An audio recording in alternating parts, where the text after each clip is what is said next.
एक पुराना मकान अकेला खड़ा था। ये पहाड़ी पर था, गांव से दूर, पेड़ों से घिरा हुआ।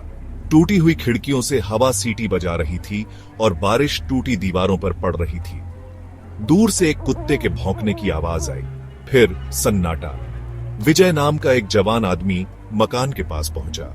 वो एक लेखक था। उसने कहानियां सुनी थीं, इस मकान के भूतिया होने की कहानियां। विजय लिखने आया था प्रेरणा पाने। उसे क्या पता था, उसे कुछ और ही डरावना मिलने वाला है। विजय ने मकान में कदम रखा। हवा धूल और सड़न की गंध से भरी थी। टूटी खिड़कियों से चांद की रोशनी आ रही थी। हर कोने में मकड़ी के जाले लटके हुए थे और उसके पैरों के नीचे फर्श की लकड़ी चरमरा रही थी। विजय को ठंड लग रही थी। वो अकेला नहीं था। उसने एक आवाज सुनी, एक धीमी सी फुसफुसाहट जो दालान के आखिर से आ रही थी। उसका दिल जोरों से धड़क रहा था। वो एक कदम आगे बढ़ा। हेलो, उसने आवाज दी। उसकी आवाज खालीपन में गूंज उठी। कोई जवाब नहीं आया। विजय आगे देखता रहा।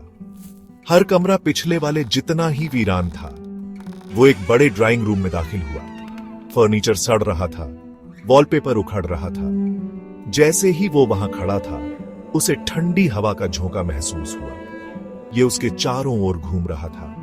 वो मुड़ा, पर वहां कुछ भी नहीं था। उसे अब डर लगने लगा था।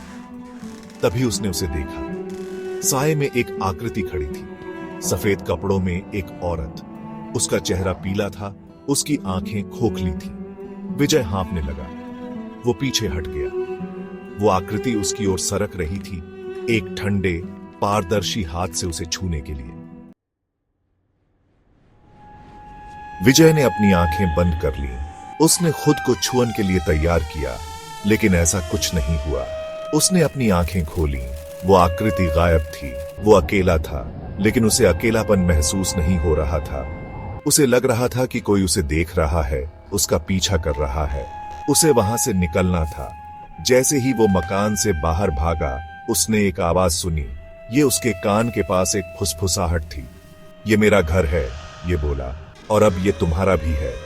विजय मकान से बाहर तूफान में निकल गया। उसने पीछे मुड़कर नहीं देखा। वो सच्चाई जानता था। वो पागल नहीं हो रहा था। वो मकान भूतिया था और अब उसका एक हिस्सा हमेशा के लिए वहां फंस जाएगा।